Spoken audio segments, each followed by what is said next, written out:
throughout the month of July, I did pick up some comic books that kind of slipped between the cracks. I haven't shared them yet. So this is going to be another comic book roundup. Hi, this is James from Read More Comics. I'm going to share with you kind of part of my comic book journey this past month. This is not including anything from my LCS. It's not any back issues from any local comic book stores in the area.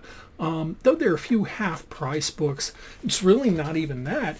It's just things that accumulated, and during the month, because it was a really busy month, I was spending time reorganizing my den, moving my books around, purging some, cataloging, curating. I got a couple more comic book boxes, and I'm going to be honest, and this is a confession. At the end of the school year, I'm a school teacher, I've shared that. At the end of the school year, I kind of slacked off in organizing my books, putting things away. And so I had literally stacks of hundreds of comic books outside of boxes. And now I have a few modest stacks, not including this one right here. And all of these books have a home. They just haven't made it to that yet. These are books that I need a couple more boxes for. But that's another video.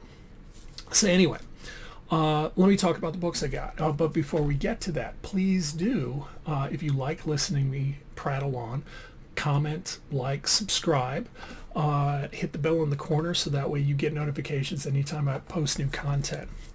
3 weeks ago, I had a Holiday Inn in beautiful Mishawaka, Indiana, which is about 20-25 minutes away from my town. There was a collectors convention. It's the Mondo Collectors Show, I think. It's on Facebook if you want to check it out. And over the past couple of years, I've tried to go. I think I've been 3 times, and they do it multiple times a year. I can't always go. It's on a Sunday. It starts late morning, goes to early afternoon, like 3 or 4. So it's not always a good time for me. But this summer, I made it one of the things I was planning on doing. There were a couple shows I wanted to go to. I chose this one over the other one because I hadn't been to this one in a while. And I can't say I was disappointed. I walked away with a handful of books, and all of these are books that honestly I kind of wanted, even if they're not towards my collecting goal. I brought a modest budget, and I'll get to that at the end. So that way, because dealers don't always use like Venmo or tap cards or whatever, that way I'm also giving myself some parameters instead of going in and the sky's the limit. I've noticed the past few times I've gone, the number of comic book vendors has become a smaller and smaller population where, sorry, I have hiccups, most of the sellers, the vendors, are doing sports cards that had a whole room to itself. It was huge. Or Pokemon cards. That was a big deal. There were some pop sellers, but I heard at San Diego Comic-Con that might be on the kind of on the downward slope. And then there were other collectible trading cards. There were only 2 comic book vendors.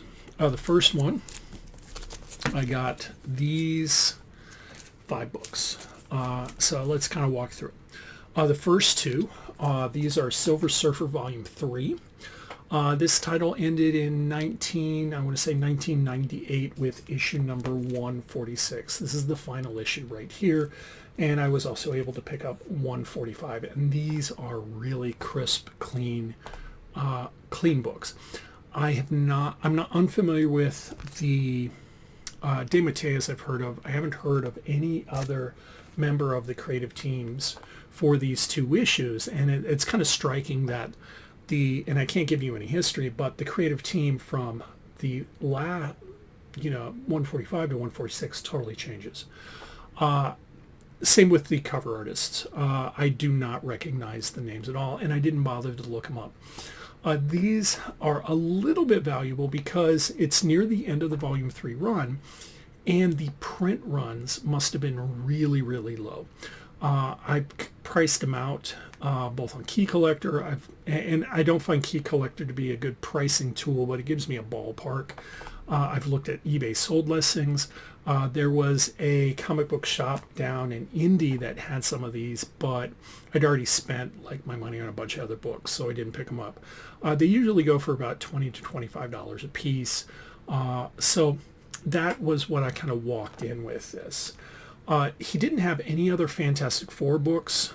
He was the only comic book vendor in one of the rooms. The other one was actually in the hallway, at the end of the hallway in a corner. It was a terrible location. Anyway, he didn't have any Fantastic Four books I needed. He didn't have any other Silver Surfer books I needed. So I kind of walked away with this, and while his books were really organized, everything was bagged and boarded. He had it organized by the big two and then independent, and then he had a box of trades. He had some collected miniseries, and I want to say he had some graded books. He had a wall in the back. And no, there was another vendor, but he had nothing. He was in the other corner. So anyway, I picked up these two. I was really happy with this because I've been really leaning into both Silver Surfer and Fantastic Four, trying to finish out those runs because those are the next biggest chunks of my collecting goal. I looked through his other boxes, and there were some other things that caught my eye. First up was this. This is Superman Annual number 11. This is written by Alan Moore. Both the interior and cover art is by Dave Gibbons. This came out in 1985. This is the first appearance, and you can see it right here, of the Black Mercy plant, which played a role in one of my favorite Justice League animated series cartoons, where Kal-El, Clark, experiences what life would have been like if Krypton hadn't been destroyed. It is a beautiful story, and it was just recreating this issue right here, this annual. I have a copy of this. I picked up at Half Price Books for $10, and it was kind of beat up. I would say it's probably maybe a fine. It has a lot of spine ticks, needed a press and clean. I wasn't looking for a new copy of this. I was actually planning on getting that pressed and cleaned, not because I was going to have it graded, but because I wanted it in its best condition. It's a beautiful story, and in my mind, I kind of said, well, it'll cost X number of dollars for pressing and cleaning, shipping and handling, on and on and on. Well, here in this box, this vendor was selling this book. This is a really nice copy. It's a VF. It could probably be a near mint with a press. I don't think it needs a cleaning. It has some non-color breaking spine ticks here, and some little dimpling on the cover. So with a press, it would be gorgeous. I'm not going to get it graded. I want to read it. Okay, so I picked up this because it was cheaper to get another copy that's better than sending this other copy to get press and clean. That other copy I'll probably give to my son because he loved Justice League also. I think as a collector, and this is kind of transitioning to my next book, we all have some idiosyncrasies. There are things that we enjoy collecting.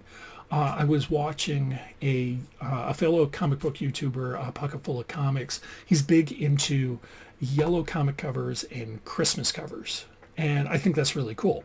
Not my thing, but it's his, and that's awesome. So one thing that's kind of attracted my attention is Joker covers. And not every Joker cover, because I don't think every Joker cover is good, but I'm looking for something iconic, something that's different. So this is one of them. This is Superman issue number 9 from 1988. This is volume 2. Okay.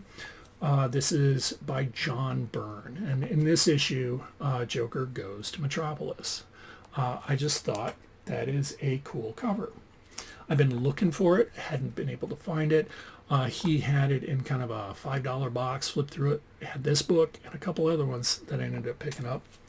Another Superman title that, again, on the down low, I wasn't looking for it, but it was there. It was $5. At least that was the sticker price. Superman, Lois and Clark, issue number 1 from New 52. This is the first appearance of John Kent, who would play a pivotal role, and this book would establish the familial unit in Tomasi and Gleason's Superman run. And I think that's volume like 6 or 7. I don't honestly know off the top of my head, which got me into collecting Superman comics. So I picked this up for John Kent. And then right outside, there was this guy in a corner. He had a couple boxes. His books weren't really well organized. Some things were bad and boarded, some weren't. He had a really, really low grade first Dark Side that I almost pulled the trigger on, but I want a better copy. I don't want to just buy it and then pick a better one later. He did have this though. We got Batman Detective Comics issue number 737. This is the third canonical appearance of Harley Quinn. So I picked that up. All told, these books right here from the first vendor, he had them priced out with on books. He had them priced out to be $60. He cut me a deal, gave them to me for $50, which honestly, these 3 probably would have been $50 on their own, and these 2 then would have just been freebies. The guy out in the hallway paid $10 for that. So $60 for 6 books. It's $10 a piece. I'm pretty happy with that. Then about a week later, I hit Half Price Books. I was, as part of cleaning my den, I'm purging, and I had some role-playing games, and I know Half Price Books buys them, or at least I was hoping they would. And I was just going to roll all the money into comic books, which is what I've done. So anyway, I went there. They made me an offer. I was really happy with that. While I was waiting, there were a lot of guys flipping through the comic books. Someone apparently had purged their Spawn collection. I've not seen so many variant covers of Spawn Batman before, ever. You know, I remember when it came out, what was that, 2 years ago? And I got the Gabriel Dell'Otto cover because I like Dell'Otto. Well, there were, you know, dozens. And I at one point I had them. No kidding. It was a stack this big. I was going to buy them. They were $2 a piece.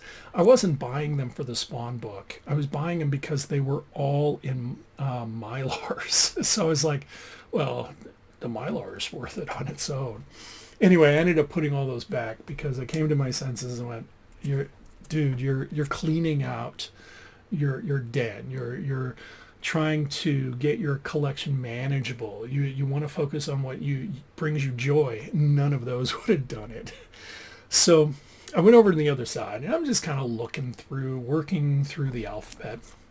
And there was a guy, and apparently he'd been there the day before when all these Spawn books had come in. And he told me, it's like, oh yeah, I got the one that was worth $140. And I said, and he said it was the green foil one. You mean foil like these? You know, because I happen to be in the S's. Oh yeah. Wait, didn't these come out a couple years ago? It's like, yeah, they did. Well, let me give you some backstory to these before I show you. I think it was 2023. Todd McFarlane had a Kickstarter campaign where he was selling a Spawn statue. I thought about pulling the trigger on it, but I'm not that big a Spawn fan. I mean, I got almost the first 100 books.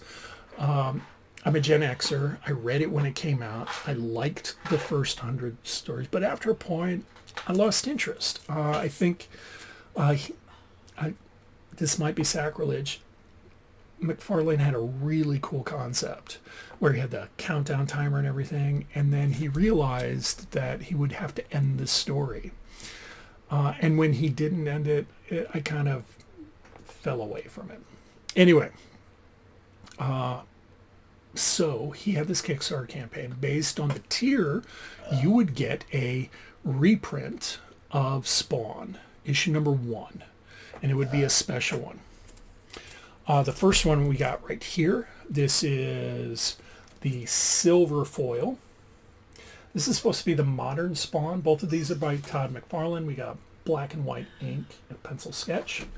I looked it up on eBay, and this is selling for, like, it's sold. Let me rephrase that. It's sold for about 15 bucks.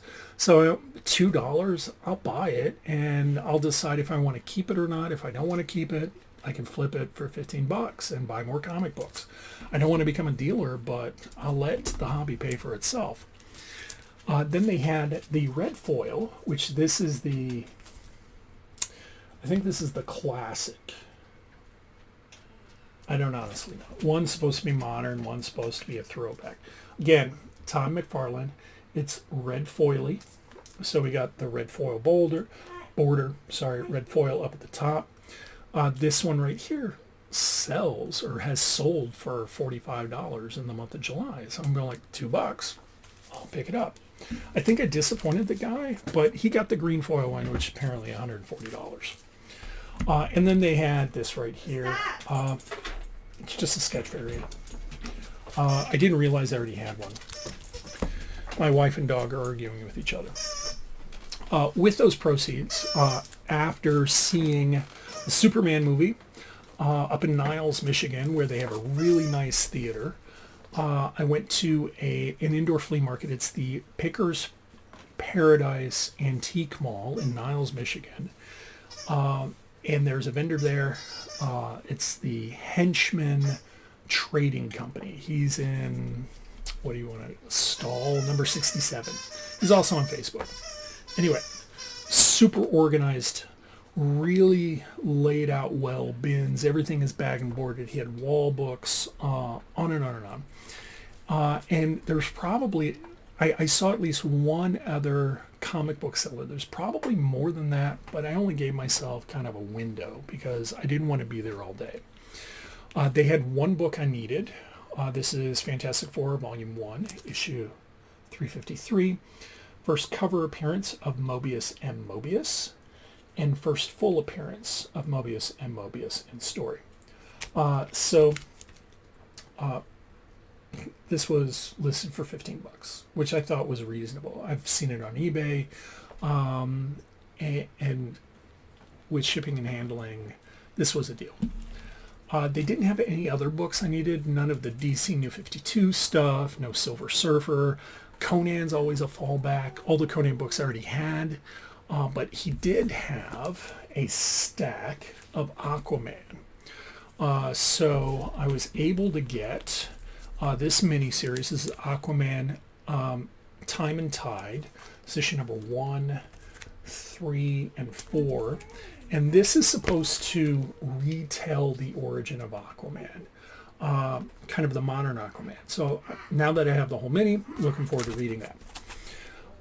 Then we had issue number 1. I think this is volume 5 of the Peter David run, which, rest in peace. I've heard his Aquaman run was really good. I think this is volume 5. They only had 2 books, though. He had issue number 1 and issue number 13. He had, for that volume, an annual. I do think annuals are a part of the volume, and so I try to make sure I get that.